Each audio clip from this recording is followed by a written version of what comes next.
Christian, why don't you go ahead, for starters, and just introduce yourself, your company, and kind of what it is that you do. My name is Christian Branden. I am currently the CTO at Qualifacts. And Qualifacts is a company that delivers IT solutions for the behavioral healthcare space. Essentially, we have a suite of electronic health record systems that our customers or partners use to deliver care to people that are critical needs and that are sometimes in the worst possible situation in our communities. Super important. It's interesting how technology is obviously a big part of that. Everybody's experience within that equation is in your role. You're a big part of the technology direction of Qualifacts. The first question I would have for you is,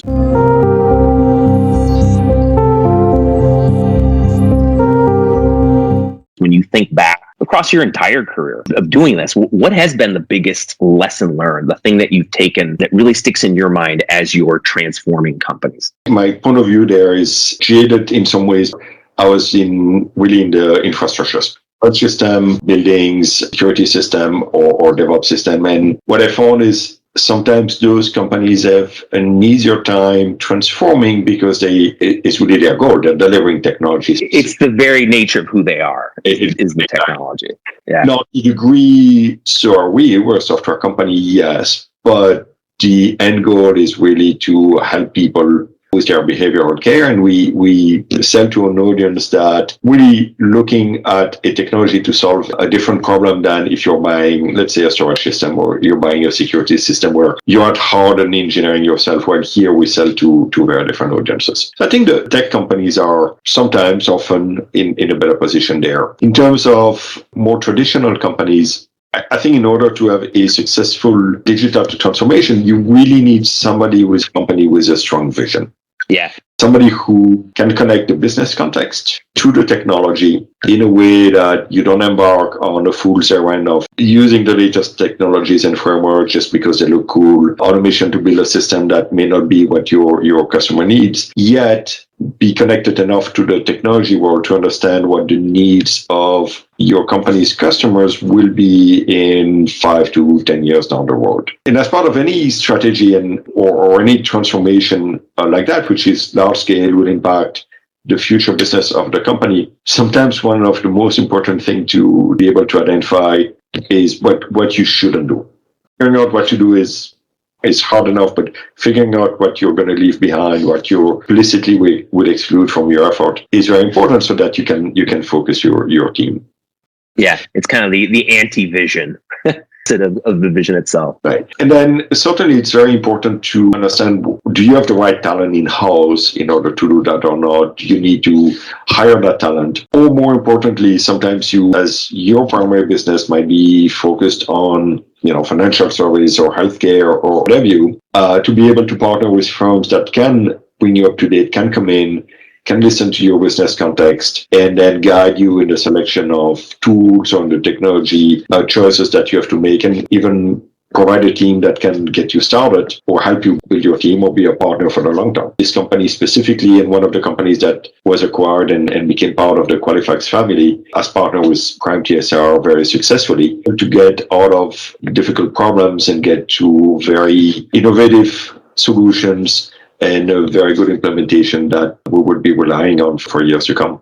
I love it. It's so funny when I think about the question itself. It's so rooted in like, hey, what's the biggest lesson? We think about it from a technology perspective. And what I'm hearing is it's honestly it's less about the technology. It's more about just having that vision, that North Star. I imagine too. It also motivates your people. The mission certainly is, and engineers and technology people will. Yes, they get very excited about the various framework and various technologies they can apply. That's their trade. But understanding how it's applied and understanding that in the end, they're delivering value to somebody, form of a customer, is very important.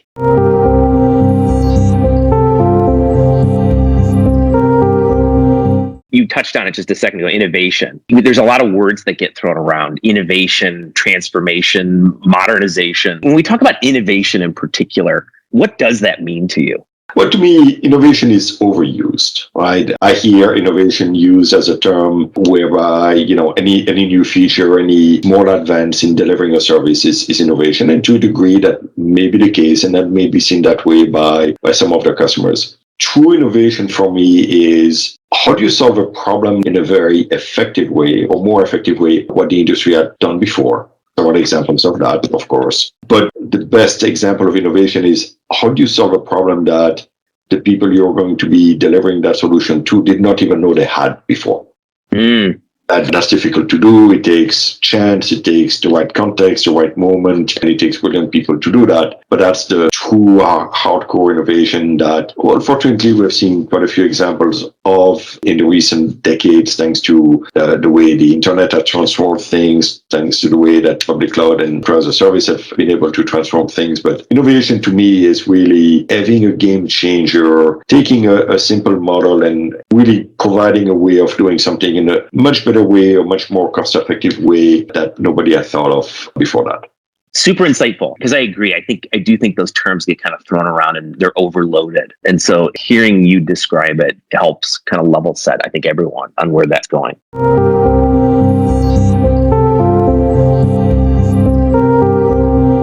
What do you see as having the biggest impact for you as an individual or with your company? What's going to have the biggest impact on how you march down that innovation path from now until the next 10 years? Certainly, in the field in which I am today, regulations and compliance is very important. In past roles, I didn't have to worry in the same ways. That certainly is a major concern and a major driver of requirements, and it influences the way you do things. Another impact is, well, what are the capabilities that are available to you, and where's the industry going so that you remain competitive? Making choices as you transform a business, which to me transform or modernize is really about sometimes you were delivering services in a certain way. Now you want to deliver them in a digital fashion because that's where the world is going, but also the effect of the pandemic has only accelerated that and has shaved a few years to those needs. As you figure out ways of delivering services digitally or just become more competitive by modernizing the way you were doing so, but maybe your competitors have jumped ahead of you. You need to make the right bets, and you cannot transform or modernize your services, your infrastructure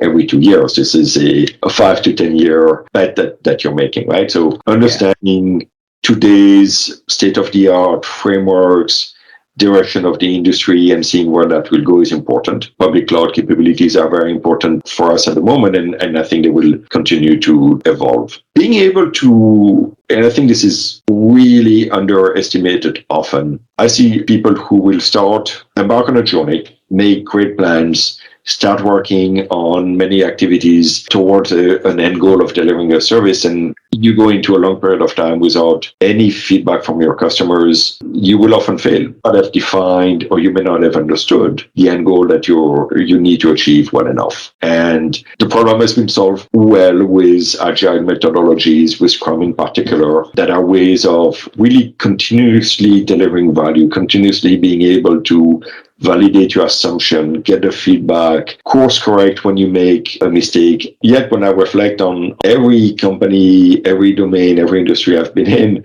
I still see that those basic concepts of agility are missed, and often people want to see that end goal, want to see a strict timeline that is years out in order to achieve something, which is a bit of a fool's errand because you're not able to even assess that.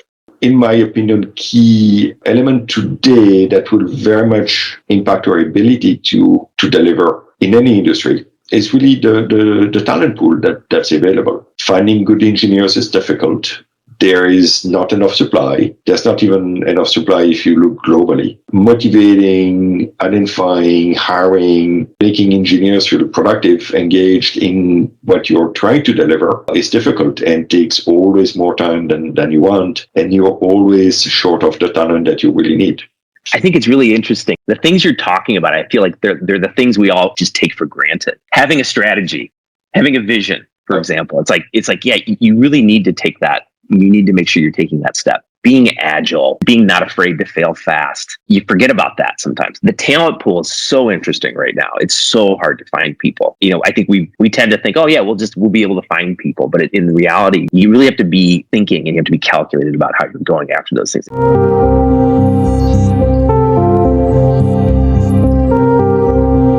Are there any companies right now, like in your mind, that surprise you from the context of digital innovation? Maybe they surprise you in a positive way, or maybe they surprise you in a negative way. Anybody come to mind? I've seen companies that are in sectors that sometimes are not always known for digital innovation, and yet I see them as, from experience and from direct communication, trailblazer in the latest technologies. One example that took my mind from a past role is in the financial services, actually, and it's Natixis, banking industry. And this is a business that has really embraced modern cloud technologies faster than most companies that I know of, certainly faster than any company that's not a hardcore SaaS provider. And I think that coming from the industry they're coming from, also not being in the epicenter of technology in Silicon Valley, they're really based in Europe. Natixis has done a great job there. I think we also see companies that are well known to all of us, but that keep reinventing themselves. And they're willing to sacrifice their sacred cows in many ways. And Microsoft is a good example. Their business model today under Satya Nadella has nothing to do with the business where the company originally started, and they've been very successful. They could very easily have been stuck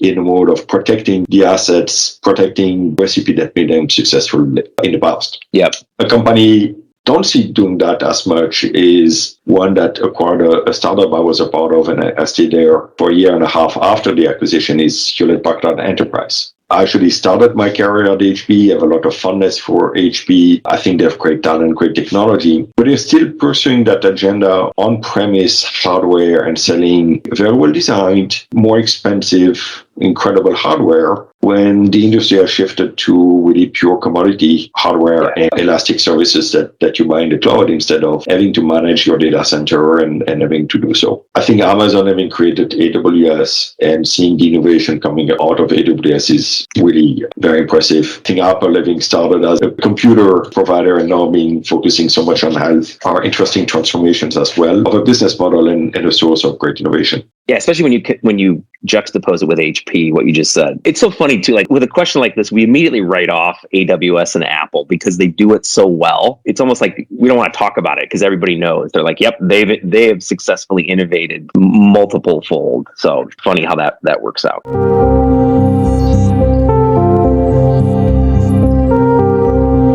The last topic I wanted to touch on, Christian, is kind of rapid fire. We have a spectrum of answers, and I'm interested in getting your take on some random topics. Is it real? Is it something that, yes, this is something you're paying attention to and something that you see has a place in modernization? Or is it hype? It's something you understand it, you totally understand it, but in your mind, it's not going to have the impact that it's hyped up to have. We've also thrown in a third category, which is WTF. I don't even understand this. The first one on here, AI. Real for sure. It's seen as the solution to every problem, which is not true, but it does solve a number of problems. Yeah, definitely.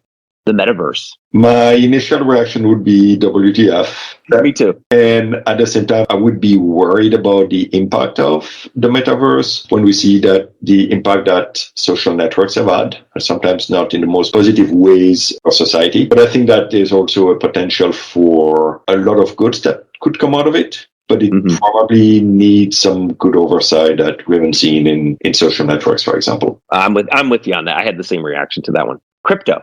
So crypto, if we talk about cryptocurrencies, I think it's a complete hype. It has some value, has some interesting stuff, but I think it will die. Now, the technology under it, the blockchain technology, I think is real, has a lot of interesting problems that it can solve that have not been identified yet. For example, smart contracts, automation of very complex transactions or workflow. I think blockchain can do things in a way that other technologies cannot. Interesting. The next one, Elon Musk. All of the above. Depends on the day. The guy is brilliant, right? I mean, he has been the founder or the CEO of so many incredible companies. There's certainly a lot of hype around the guy. Let's go WTF when you hear what he says. Yeah. I mean, he uses the hype really well. The last one I had on the list here, it's a function of where we are today, but I ask it more like beyond of where we're at today, like going forward. This idea of remote or hybrid work, what a lot of us are doing now, where's that going? Well, I think it's very real, more so than many people think about it. I see a big debate in many companies, and actually ended up being part of 3 companies of the pandemic. You have people who clearly, and it's a real problem. It's like, how do you create a sense of community? How do you create a culture when everybody is remote and everybody is working from home? Yet, for SaaS provider, software engineers, working remotely and working during the pandemic has not necessarily affected your productivity. Sometimes it has boosted your productivity. Sometimes it allowed to be more effective at many things. I think that it advanced technologies. It allows a company to leverage talent on a more global scale. Often you were hiring people close to your work location, but you may not find all the skill set that you need. And so if everybody is used to work remotely, it's more effective. I think we will see the impact of that for years, maybe even a decade. I'm sure the pendulum will swing back the other way at some point and then swing again. But I think that this hybrid mode is here to stay for a long time.